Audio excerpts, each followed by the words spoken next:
जय माता दी दोस्तों, आप सभी को नवरात्रि की ढेरों शुभकामनाएं। नवरात्रि के पावन दिनों में अष्टमी और नवमी का विशेष महत्व होता है, क्योंकि इस दौरान शक्ति अपने चरम सीमा पर होती है। लेकिन कई बार लोगों को लगता है कि पूरी सामग्री और बड़े इंतजाम के बिना ये पूजा अधूरी रह जाएगी, जबकि यह सच नहीं है। क्योंकि माँ दुर्गा भक्ति और सच्चे मन से की गई छोटी सी पूजा से भी प्रसन्न हो जाती है।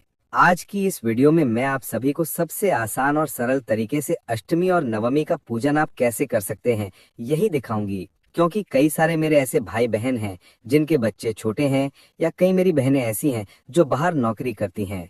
कई लोग हॉस्टल में रहते हैं, किराए के मकान में रहते हैं, किसी भी कारणवश ज्यादा बड़ी पूजा नहीं कर सकते। तो आज की यह पूजा विधि आप सभी के लिए है। तो जैसा कि आप सभी जानते हैं कि नवरात्रि में कुछ लोग अष्टमी के दिन और कुछ लोग नवमी के दिन कन्या पूजन करते हैं। तो देखिए, चाहे आप अष्टमी का पूजन करते हो या फिर नवमी का पूजन करते हो, सबसे पहले माता रानी का ही पूजन किया जाता है।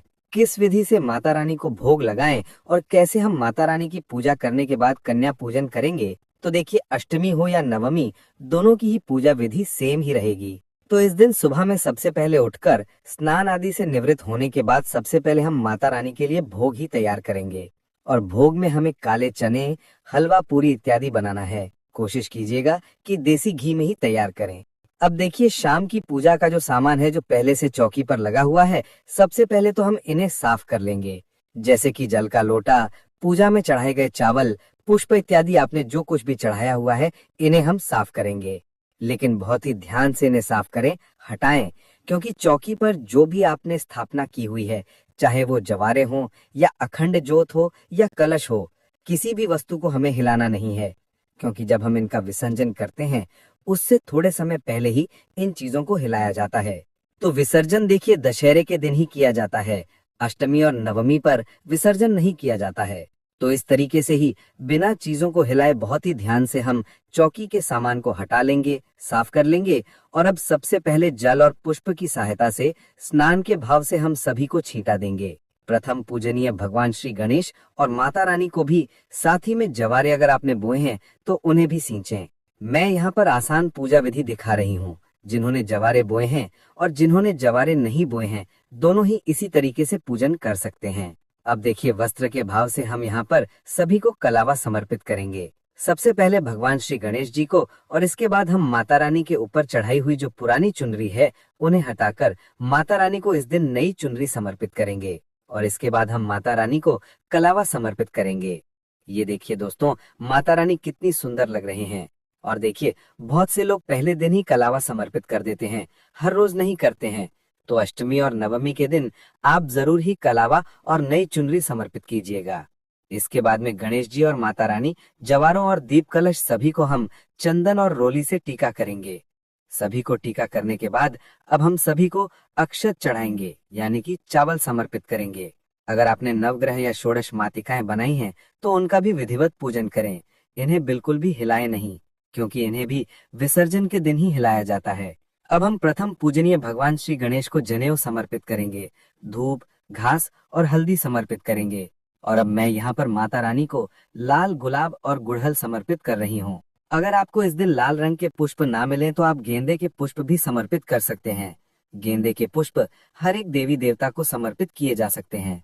तो यहाँ मैं गणेश जी, कलश देव और दीप को भी पुष्प समर्पित करूंगी। और इसके बाद में माता रानी को हम गेंदे के पुष्प की माला समर्पित करेंगे। देखिए, अगर आपने पहले दिन, स्थापना के दिन ही पुष्प माला समर्पित कर दी है तो बहुत अच्छी बात है, वरना आप अष्टमी या नवमी के दिन भी पुष्प माला समर्पित कर सकते हैं।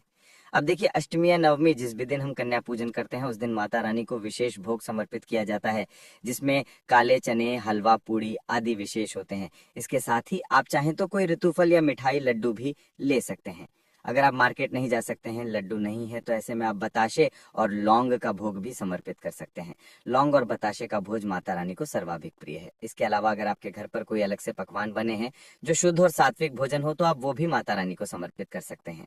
और देखिए, इस दिन किसी किसी के घर पर अठवाई चलती है, या यूं कहूँ कि 8 पूड़ियों का भोग लगाया जाता है। तो जैसा आपके यहाँ पर चलन हो, उतनी ही पूड़ियाँ आप रखे हो। मुझे कमेंट सेक्शन में जरूर बताइएगा कि आपके यहाँ पर कितनी पूड़ियाँ रखी जाती हैं। तो इस प्रकार से माता रानी को हम भोग समर्पित करेंगे और गणेश जी को लड्डू का भोग लगाएंगे। और इसके बाद माता रानी के मुख शुद्धि के लिए यहाँ पर पान के पत्ते पर एक बताशा, 2 लौंग, फूल वाली लौंग होनी चाहिए, टूटी फूटी ना हो, और फिर इसके साथ में ही एक इलायची और सुपारी रखकर हम माता रानी को समर्पित करेंगे। अगर आपने इन 9 दिनों में किसी भी दिन माता रानी को पान का बीड़ा समर्पित किया है तो ये बहुत अच्छा है। नहीं किया है तो अष्टमी या नवमी के दिन आप पान का भोग भी समर्पित कर सकते हैं। इसके बाद अपने यथा सामर्थ्य जितनी आपकी इच्छा हो उतनी दक्षिणा जरूर समर्पित कीजिएगा। ये दक्षिणा आपकी पूजा में रही हुई सभी कमियों को पूर्ण करने के लिए होती है। और अगर आपने इन 9 दिनों में किसी भी दिन दक्षिणा समर्पित की है तो आपको ये करने की जरूरत नहीं है। और अब हम माता रानी को श्रृंगार यानी कि सुहाग का सामान समर्पित करेंगे। अगर आपने किसी भी दिन माता रानी को श्रृंगार का सामान समर्पित किया है तो इसकी आवश्यकता नहीं है, और आप चाहें तो इस दिन अष्टमी या नवमी के दिन माता रानी को 5, 7, 11, 16 यथा सामर्थ्य श्रृंगार का सामान जरूर ही समर्पित करें, और सुहागन महिलाओं को तो खासकर समर्पित करना ही चाहिए। आप सभी से निवेदन है कि माता रानी के इस वीडियो को लाइक करके कमेंट सेक्शन में जय माता दी जरूर ही लिख दीजिएगा। अब देखिए, जो इस दिन सबसे मुख्य होता है वो है माता रानी का अष्टमी और नवमी के दिन किए जाने वाला हवन। तो इसके लिए एक कुंडे में मैंने गाय के गोबर यानी कि जो उपले होते हैं उन्हें रखा है, और इसके ऊपर में थोड़ा सा घी और कपूर रख दिया है। अगर आपके पास कुंडा नहीं है तो आप छोटे से रूप में भी हवन जो है सूक्ष्म रूप से भी कर सकते हैं। और अब सबसे पहले हम गाय के शुद्ध घी से 5 आहुतियां देंगे जो कि गौरी गणेश के नाम से होंगी। ये 5 आहुतियां हमें घी से देनी है। और देखिए, वैसे तो हमें पूरे 9 दिन हर रोज ही हवन करना चाहिए, लेकिन अगर आप हर रोज हवन नहीं करते हैं तो अष्टमी और नवमी के दिन विशेष रूप से हवन जरूर ही कीजिएगा। और ये देखिए, जो हमने हलवा पूरी माता रानी को समर्पित किया था उसकी भी हमें एक एक करके आहुति देनी है अग्नि में। आपने जो 8 या 9 पूड़ियां बनाई हैं, हर एक पूड़ी से हलवा लगाकर आपको थोड़ा थोड़ा सा अग्नि में आहुति देनी है। और देखिए, जो चने होते हैं उनमें नमक होता है तो नमक की आहुति नहीं दी जाती है अग्नि में। ऐसा माना जाता है कि अग्नि के माध्यम से जो भोग प्रसाद है वो सीधे देवी देवताओं को प्राप्त होता है। तो देखिए, भोग नैवेद्य की आहुति देने के साथ साथ ही अगर आप चाहें तो पान जो आपने समर्पित किया था आप इसकी भी आहुति दे सकते हैं। और आहुति देते समय माँ दुर्गा के किसी भी मंत्र का आप जाप कर सकते हैं। 9, 11, 21 इस तरीके से आहुति दें। और अंत में अगर पान की आहुति ना देना चाहें तो आप इस तरीके से एक फूल वाले लौंग के जोड़े को यानी कि 2 लौंग आपको लेनी है और इसे घी में डिप करके आप इस तरीके से भी आहुति दे सकते हैं। हवन करते समय आपको किन मंत्रों का उच्चारण करना चाहिए इसके लिए मैंने अलग से वीडियो बनाया है, तो मेरे चैनल में जाकर उस वीडियो को जरूर देख लीजिएगा, या फिर हवन करते समय आप मेरी वीडियो को प्ले करके भी आप अपने हवन को संपूर्ण कर सकते हैं। और आहुति देने के बाद सीधे हाथ में थोड़ा सा जल लेकर इस तरह से हवन कुंड के आसपास फिरा दे और हाथ जोड़कर माता रानी से भोग ग्रहण करने की विनती करें।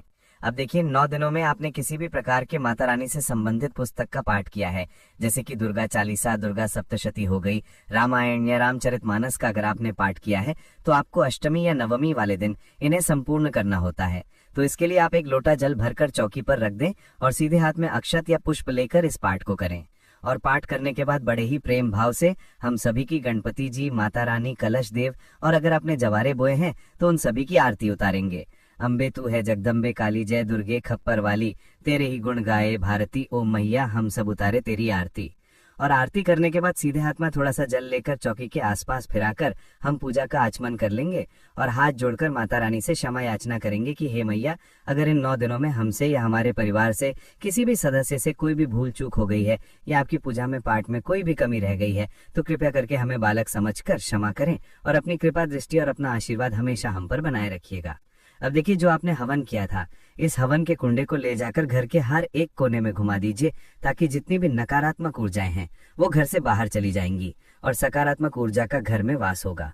और अब देखिए, माता रानी का पूजन करने के बाद हमें कन्या पूजन करना है। तो जो भोग प्रसाद आपने माता रानी को समर्पित किया है यही भोग आप बाकी के संपूर्ण खाने में मिला दें और इसके बाद कन्या पूजन करें। और कन्याओं को भोजन कराने के बाद उन्हें फल दें, दक्षिणा आदि दें, उनका मनपसंद गिफ्ट जरूरी दें। और साथ ही में जो कलश हमने स्थापित किया है तो कन्या पूजन करने के बाद, पूजा और हवन करने के बाद हम इस नारियल को भी उठा सकते हैं और प्रसाद के रूप में सबसे पहले हम इसका भोग माता रानी को लगाएंगे और इसके बाद सभी कन्याओं को भी इसे भोग में देंगे और पूरे परिवार में भी इस नारियल के प्रसाद को बांट देंगे। अब देखिए, इस तरह से अगर आपके यहाँ पर नारियल प्रसाद रूप में ग्रहण किया जाता है तो बहुत अच्छा है, लेकिन चौकी जो है वो हम दशहरे के दिन ही उठाएंगे। उठाने का जो शुभ मुहूर्त है वो मैंने अपने चैनल पर डाल दिया है, आप वहां से देख लीजिएगा। और अगर आपके यहाँ पर नारियल प्रसाद रूप में नहीं बांटा जाता है तो फिर आप इसे भी विसर्जन वाले दिन ही उठाएं। बहुत से लोग क्या करते हैं, नारियल विसर्जन कर देते हैं और बहुत से लोग मंदिर में ले जाकर इसे रख देते हैं। तो जैसा आपके यहाँ पर चलन हो वैसा आप कर लें। और अष्टमी या नवमी जिस भी दिन आपके यहाँ पर कढ़ाई रखी जाती है, यानी कि कन्या पूजन किया जाता है, उस दिन कन्याओं को अच्छे से भोजन कराएं, उन्हें तृप्त करें, ताकि कन्याएं आपके यहाँ से खुश होकर जाएं। और जब कन्याएं खुश होकर जाती हैं तो माता रानी प्रसन्न होती है, क्योंकि कन्या जो है वो माता रानी का ही स्वरूप है। इस पूजा विधि में लगने वाली संपूर्ण सामग्री आप चाहे तो मार्केट से लेकर आ सकते हैं, या आप चाहे तो मैं इन संपूर्ण सामग्री का जो लिंक है वो डिस्क्रिप्शन में दे दूंगी या वीडियो में टैग कर दूंगी। तो आप 2 दिन के अंदर बहुत ही कम दामों पर इन संपूर्ण सामग्री को अपने घर भी मंगवा सकते हैं, और इससे आप हमारे चैनल को भी सपोर्ट कर पाएंगे। माता रानी के इस वीडियो को लाइक करने में कंजूसी बिल्कुल मत कीजिएगा। लाइक करके कमेंट सेक्शन में जय माता दी जरूरी लिखिए। साथ ही इस जानकारी को हर किसी के साथ, हर हिंदू भाई बहन के साथ साझा यानी कि शेयर करना बिल्कुल भी मत भूलिएगा। मेरी आवाज को पहली बार सुन रहे हैं तो चैनल तीज त्योहार और धर्म को सब्सक्राइब करके पास वाले बेल आइकन को जरूर प्रेस कर दीजिएगा। मिलती हूँ एक नई जानकारी के साथ, तब तक के लिए आज्ञा दीजिए। जय माता दी।